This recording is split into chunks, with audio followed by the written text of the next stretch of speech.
مولاي صل وسلم دائما أبدا على حبيبك خير الخلق. حدیث میں آتا حضرت اوس بن اوس رضی اللہ تعالیٰ عنہ اس حدیث کو روایت کرتے ہیں. نبی کریم صلی اللہ علیہ وسلم نے ارشاد فرمایا تمہارے دنوں میں سب سے افضل دن جمعہ کا ہے. تمہارے دنوں میں سب سے افضل دن کون سا ہے؟ جمعہ کا ہے. حدیث دوسری روایت میں یہ بھی آتا ہے جمعہ کا دن عید کا دن بتایا گیا. حدیث میں جمعہ کا دن کیا بتایا؟ عید کا دن بھی بتایا گیا. تو تمہارے دنوں میں سب سے افضل دن کون سا ہے؟ جمعہ کا ہے. اب حدیث کنٹینیو چل رہی. حضرت اوس بن اوس رضی اللہ تعالیٰ روایت کرتے ہیں کہ جمعہ کا دن افضل کیوں ہے؟ اس میں حضرت آدم علیہ السلام کی ولادت ہے. اس دن ہی آدم علیہ السلام کی وفات ہوئی. اسی دن حضرت آدم علیہ السلام کی ولادت ہوئی اور اسی دن جمعہ کے دن ہی حضرت آدم علیہ السلام کی وفات ہوئی. ولادت اور وفات اسی دن ہوئی. اسی دن ولادت اور وفات کی دن کو کیا کہہ رہے ہیں؟ عید کا دن کہہ رہے ہیں, افضل دن کہہ رہے ہیں. حدیث میں آگے نبی کریم صلی اللہ علیہ وسلم ارشاد فرمایا جمعہ کے دن تم مجھ پر کثرت سے درود بھیجا کرو. ولادت کس کی ہے؟ وفات کس کی ہے؟ حضرت آدم علیہ السلام کی. اور درود کس سے بھیجا جا رہا ہے؟ نبی کریم صلی اللہ علیہ وسلم پر. اور یہ مہینہ کس کا ہے؟ نبی کریم صلی اللہ علیہ وسلم کی ولادت کا مہینہ ہے. تو ہمیں کتنا درود بھیجنا چاہیے؟ کثرت سے درود بھیجنا, کثرت سے ذکر نبی ہونا چاہیے, کثرت سے نبی کریم صلی اللہ علیہ وسلم پر سلام ہونا چاہیے, آپ سے عشق و محبت کی باتیں ہونی چاہیے, سیرت النبی صلی اللہ علیہ وسلم پر باتیں ہونی چاہیے. نبی کریم صلی اللہ علیہ وسلم ارشاد فرماتے ہیں جمعہ کے دن تم مجھ پر کثرت سے درود بھیجا کرو. دوسری حدیث ہے جمعہ کے دن تم مجھ پر کثرت سے درود بھیجا کرو کیونکہ یہ یوم مشہود ہے. یہ کیا فرماتے ہیں؟ یوم مشہود ہے. یوم مشہود کسے کہتے ہیں؟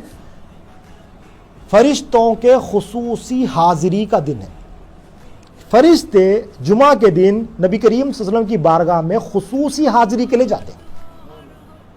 جمعہ کے دن فرشتے نبی کریم صلی اللہ علیہ وسلم کی بارگاہ میں خصوصی حاضری کے لیے جاتے ہیں. تو نبی کریم صلی اللہ علیہ وسلم نے فرمایا جمعہ کے دن کثرت سے درود بھیجا کرو کیونکہ یہ یوم مشہود ہے. پھر آپ ارشاد فرماتے ہیں میری حیات تمہارے لیے باعث خیر ہے.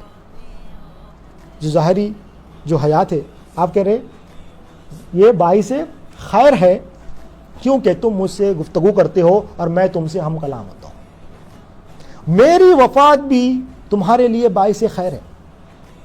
میرا پردہ فرمانا بھی تمہارے لیے کیا ہے؟ باعث خیر ہے. کیوں؟ کیونکہ تمہارے اعمال مجھ پر پیش کیے جائیں گے. تمہارے اعمال مجھ پر پیش کیے جائیں گے. جب تمہارے اعمال جو بندہ نیک عمل کرتا ہے جب مجھے نیک عمل پیش کیے جاتے ہیں تو میں اللہ کی حمد بیان کرتا ہوں. جب کوئی بندہ گناہ کرتا ہے تو گناہ والے عمل میرے سامنے آتے ہیں تو میں اس کی شفاعت کرتا ہوں, اس کے لیے مغفرت کی دعا کرتا ہوں. ہمارے نبی تو جو ہے نا ہر حال میں ہمارے لیے خیر ہے, رحمت للعالمین. تو ہم دیکھیں کہ ہمارے عمل آقا کے بارگاہ میں پیش ہوتے ہیں. اگر ہماری کوئی رپورٹ مینیجر کے پاس جانا ہے تو اس کی پریزنٹیشن کی بڑی خیال رکھیں گے, اس کی انگریزی کی خیال رکھا جائے گا, اس میں جو ڈاٹا مینشن کیا جا رہا ہے وہ ایکیوریسی دیکھی جائے گی کہ یہ صحیح ہے یا غلط ہے. نہیں پتا تو کسی جاننے والے سے پوچھیں گے. بڑی اچھی پریزنٹیشن کر کے ای میل کری جائے. کیوں کہ وہ مینیجر دیکھ رہا ہے اگر اس کے پاس اگر رپورٹ خراب جائے تو میری جاب بھی جا سکتی ہے, امپریشن غلط بیٹھے گا, وہ سمجھے گا کام نہیں کر رہا ہے. تو یار رپورٹ کا یقین ہے نا کہ مینیجر دیکھ رہا ہے. اس حدیث پہ اگر یقین ہو جائے تو بندہ گناہ کرنا چھوڑ دے. ایمان کی کمی ہے.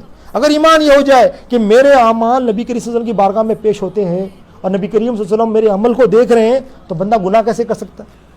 اگر محبت ہے, عشق ہے تو بندہ کوشش کرے گا کہ بہتر سے بہتر عمل پیش کیا جائے آقا کی بارگاہ میں.